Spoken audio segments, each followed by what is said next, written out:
Maulang gabi po mga idol. Welcome po dito sa ating vlog.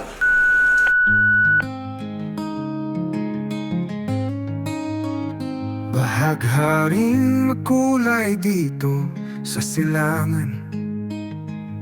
Ganda mo'y gusto kong makamtan. Kailan ka masasalat o makapitan? Pangarap ko ika'y aking mahagkan. Paraiso dito sa aking kapaligiran. Berde at lunti. Continuous lang po ito doon sa nakaraan nating kwentuhan about dun sa pag-inom ng tubig. Yung first aid na mahusay. Nagpaliwanag ako doon tungkol dun sa dati ko nang ginagawang video, yung antacid, yung first aid na to, yung ating alkaline, na hindi dapat masobrahan at dapat alam mo kung kailan mo gagawin mo. Baka po kasi hindi alkaline ang kailangan mo, baka hindi antacid ang kailangan mo. Bago po ang lahat, shoutout muna po tayo kay Jun Cabral.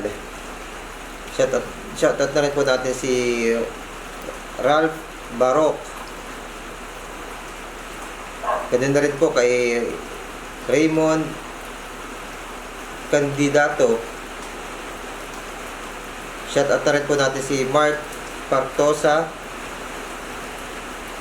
si Robinson Opinyana,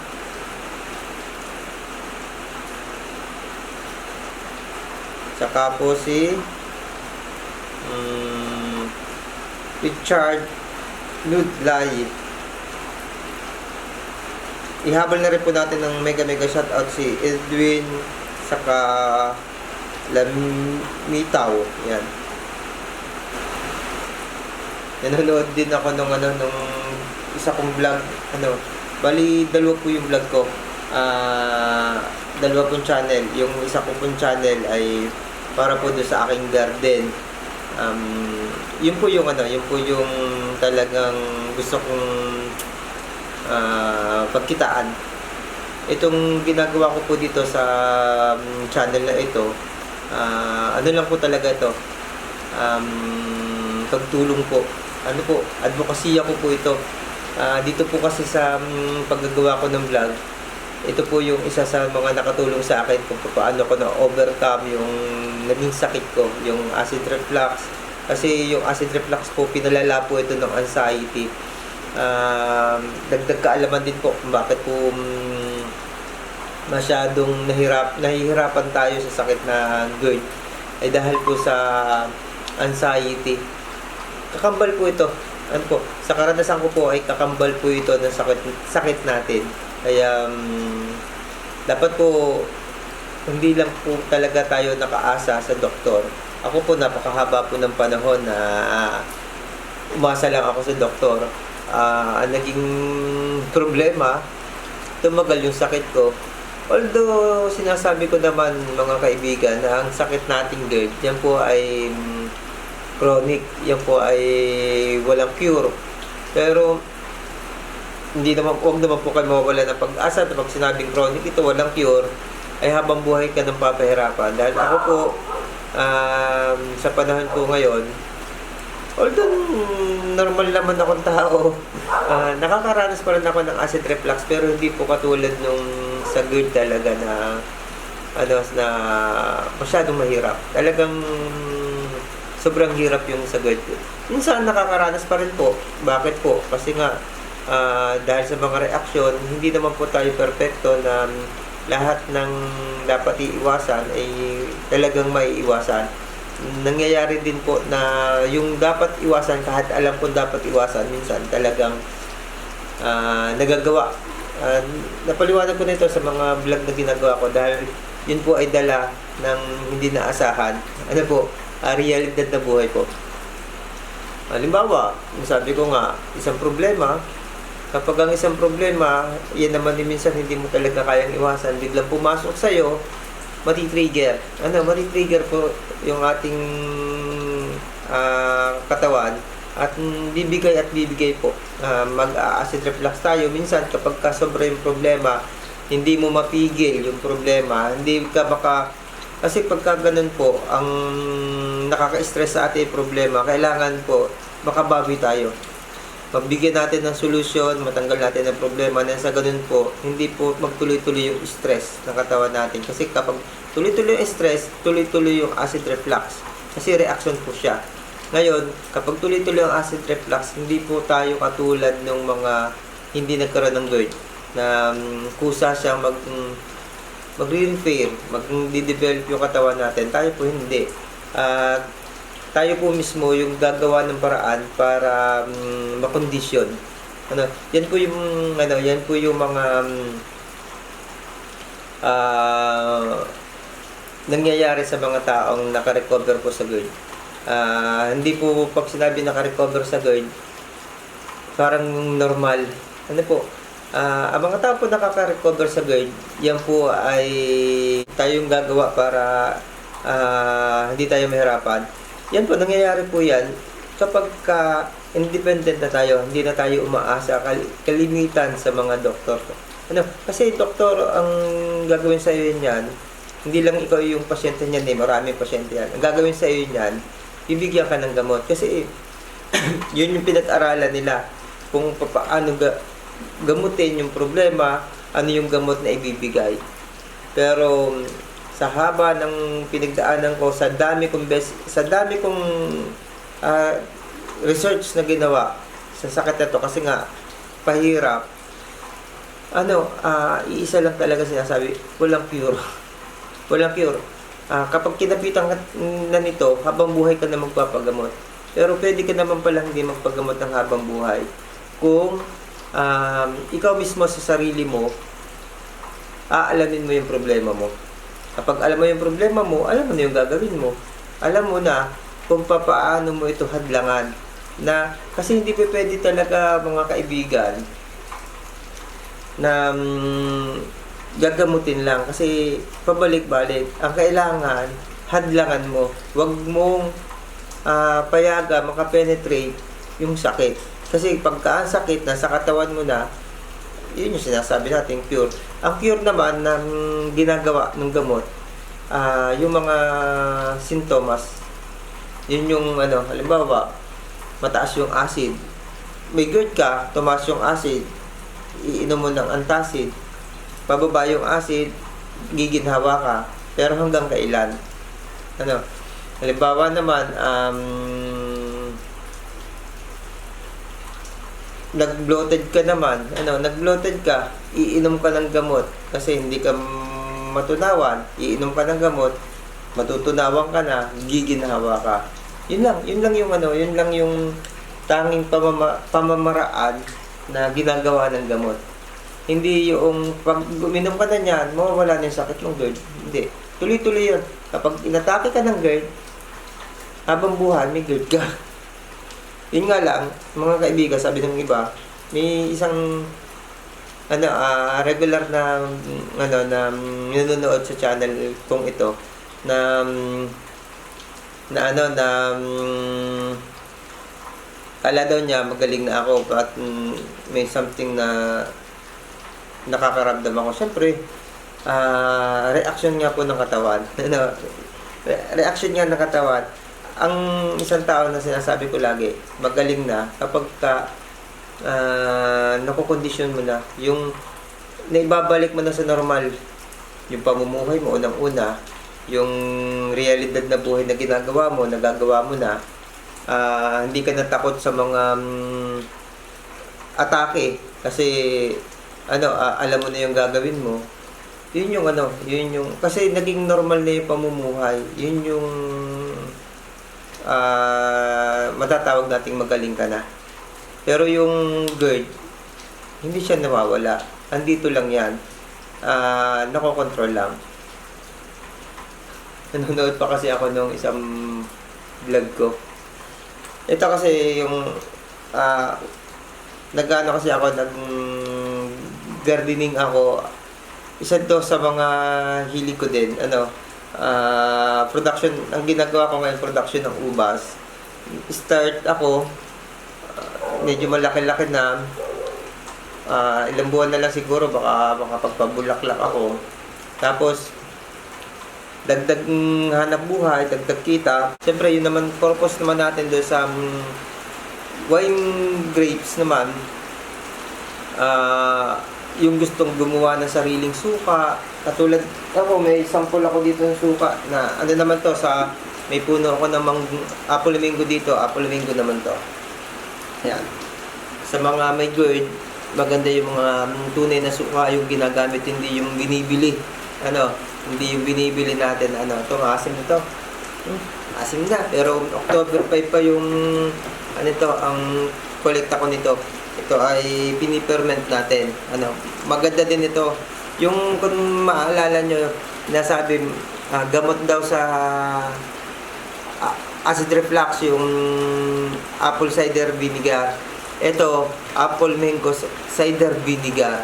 Ano din to, walang halong, ito, sasama mo lang sa isang kutsara, sama mo sa isang basong tubig. Walang pinagkaiba ito sa apple cider vinegar. Kasi ito ay kinultured natin. Yun yung kahalaga nito. Kaya gumagawa din ako nito. Ito ginagamitan din ito ng asukal. Asukal yung ginagamit sa mga ganito, sa mga suka para ma-ferment. Lahat ng fermented ginagamitan ng asukal. Pero susubok ako pag sa wine, sa grapes na, susubok ako na pure na walang halo. Subukan ko lang sa kaunting kung ano magiging lasa ko, alam mas masarap.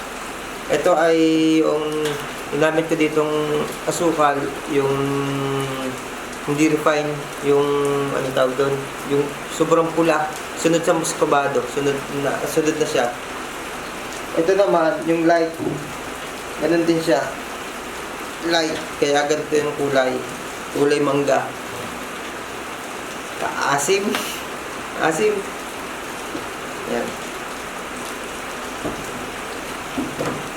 Yun nga, ang vlog kong ito ay kasiyahan ko ng ginagawa para makapag-share.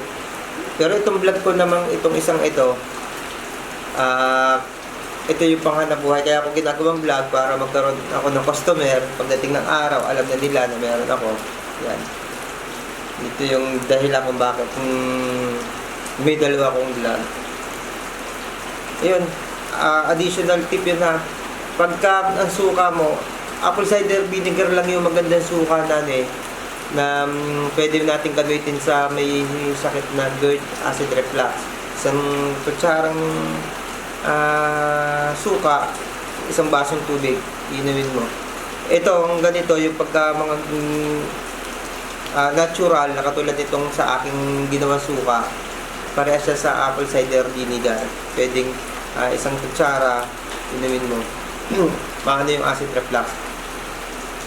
Ngayon mga kaibigan, yung topic na pag-uusapan natin,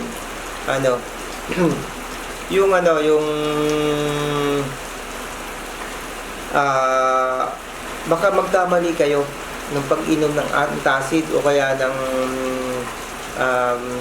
pH 9 na tubig, yung alkaline water. Maliwanag naman sa sinabi ko doon sa videong nakaraan na kaya ka lang iinom ng antacid o kaya ay alkaline water kapag ka acidity ka, hyperacidity ka. Kapag ka low acid ka, huwag kang iinom. Lalong kang magkakasakit. Dapat alam mo kung kailan ka low acid, alam mo din kung kailan ka hyperacidity. Unang-una, nagiging low acid tayo, alam natin low acid tayo kapag hindi tayo natutunawan. Walang kakayahan yung ating digestive system na tunawin yung ating kinakain. Minsan, kaya nagkakaroon tayo ng acidity, kala natin minsan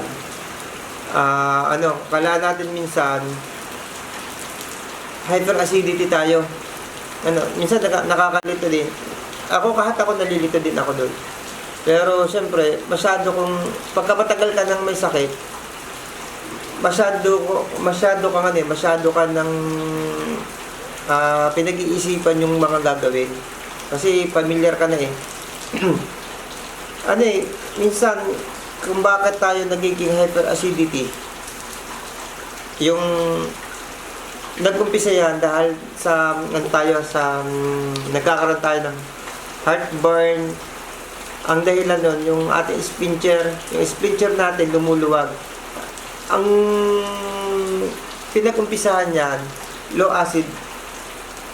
Hindi tayo natutunawan.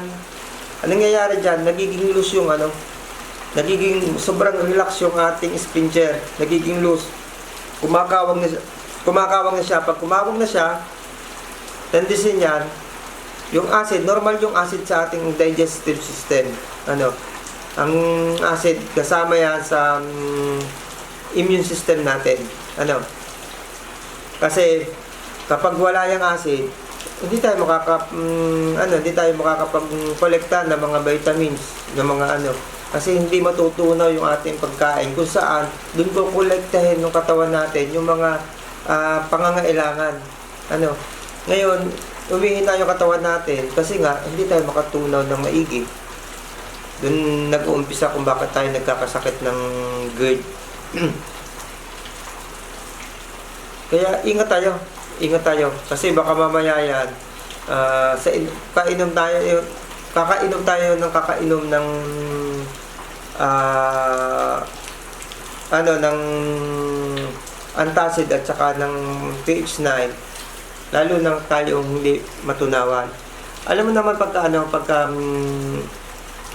acidity ka, unang-una doon sa biglang reaction kapag mayroon tayong mga halimbawa na trigger acidity yan. Pero kung halimbawa kumain ka, di ka natunawan, tapos naghangin yung tiyan mo, nag-blow ka, nagdidighay ka, tapos nag-uutot ka, tapos mamaya sumakit na yung tiyan mo, tapos mamaya namimilipit ka na, mamaya umakit na yung acid mo sa lalamunan. Yun? Low acid yun. Pangkaraniwan hindi lahat. Sa sinasabi ko, hindi lahat. Pero pangkaraniwan, low acid yun. Nagsimula siya sa hindi siya matunawan. Siyempre, mag-peppermint yung ating yung kinakain natin. Kapag ilang oras siya sa tiyan natin, mag-peppermint yan. Katulad nito, pinipermint ko. Kita nyo may bula. Yan. May mga bula. Ayan, kita nyo yung white na white sa ibabaw. Bula yan. Nag-peppermint yan. Kaya, hindi taklo. Tissue. Ganyan ka yung fermentation. Acid dyan eh. May acid din niya, kaya ma-acid dyan. Yun yung nangyayari sa atin. Nag-peppermint yung kinain natin, nagbubula, yun yung nagiging kabag. Kapag naging kabag ka, kita nyo, yung bulang yon, mainit na yon, ma-acid na yon, yun yung acid. Yun yung nagiging acid. Ganyan yung tiyan natin. Kaya dapat alam mo, kung kailan ka iinom ng pag naging acid na, sige, inom ka ng pababain mo. Pero problema, may pagkain ka sa tiyan na hindi, yung acid mo nasa ibabaw. Ginagawa ng iba kasi iniinom ng tubig eh. Umiibabaw tuloy yung acid. Kaya nga may mga sistema na dapat natin ginagawa na kung nagsisimula yung acidity mo, nagsisimula sa low acid, pero kapag kahit na acidity ka na, hyperacidity ka na, hindi pa rin natutunay yung pagkain mo dahil yung acid nasa ibabaw, nandito yung acid, wala sa tiyan. Dapat ang acid nasa tiyan para tunawin yung pagkain. Anong nangyayari? Hindi natutunay yung pagkain kasi nandito na yung acid. Ginagawa kasi ng iba, yung maling practice ito, sinasabay yung pag-inom ng tubig, lalo na umiinom na marami habang kumakain. O kaya pagkatapos kumain, daming uminom ng tubig. Anong nangyayari? Yung acid natin, ang acid laging magaan kumpara sa tubig. Ibig sabihin, kapag kumain ka, yung pagkain nasa ilalim, mabigat yan, susunod dyan, yung tubig. Yung layer ng tubig. tapos susunod dyan yung acid. Dapat hindi. Dapat yung pagkain, tapos yung acid. Tutunawin ng acid, yung pagkain, kapag ka nakakalating oras na, saka ka uminom ng tubig. Kasi ipa-flushing mo na. Kailangan mo nang i-flushing. Ngayon, pag ni-flushing mo yan, yung uti-uti na pag-inom naman ng tubig ang kailangan. Tinuturo ko yan dito sa vlog ko. Kasi ang kailangan naman nun, yung sa blood flow naman. Kukolektahan yung tubig. Pag konti-konti lang inom mo, kukolektahan yung nakatawan mo, ng dugo mo.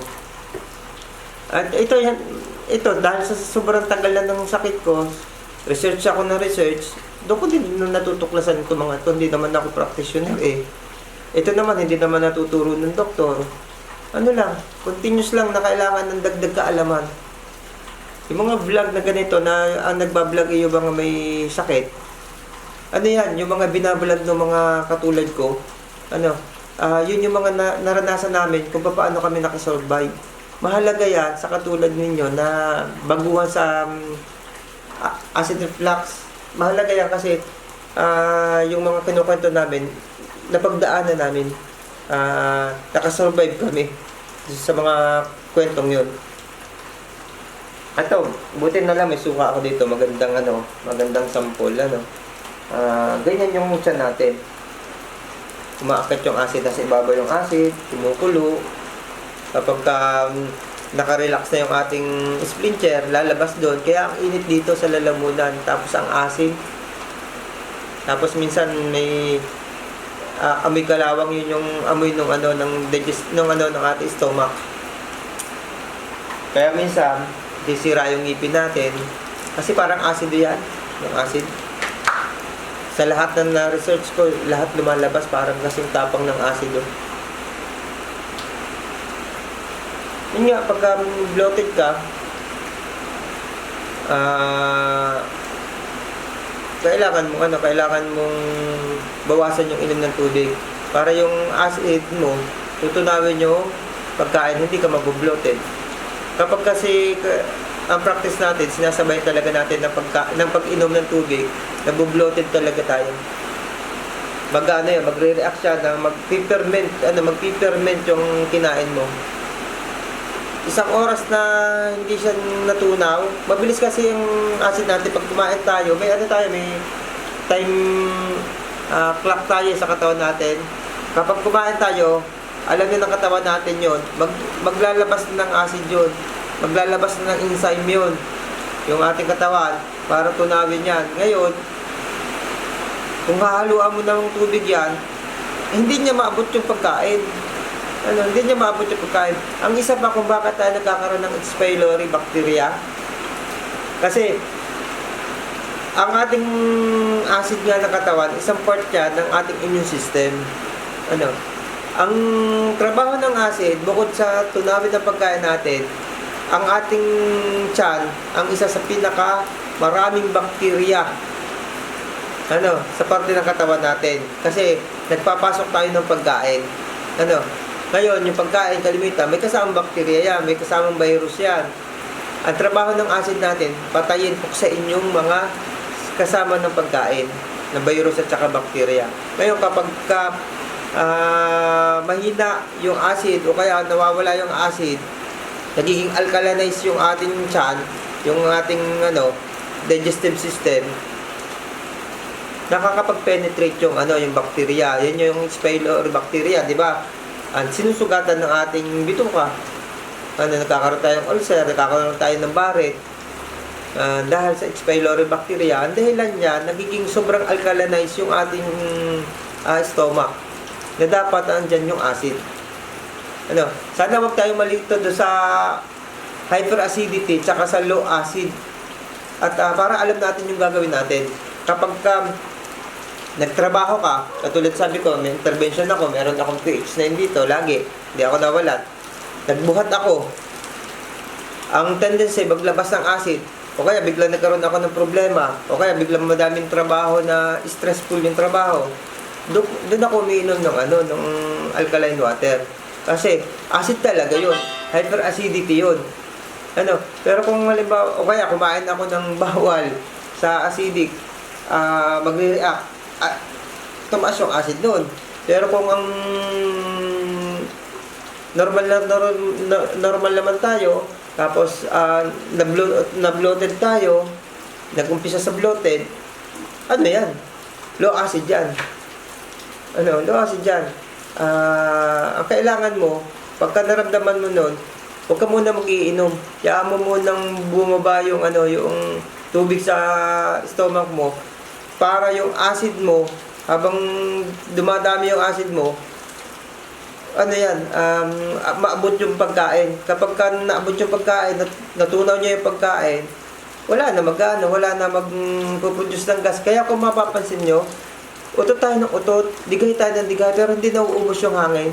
Parang may pabrika ng hangin sa loob ng tiyan mo. Diba? Yan, kung napapansin nyo yan. Yun lang mga kaibigan. Baka sabihin nyo na sinabi ko sa vlog na uminom ng tubig, gagaling ka sa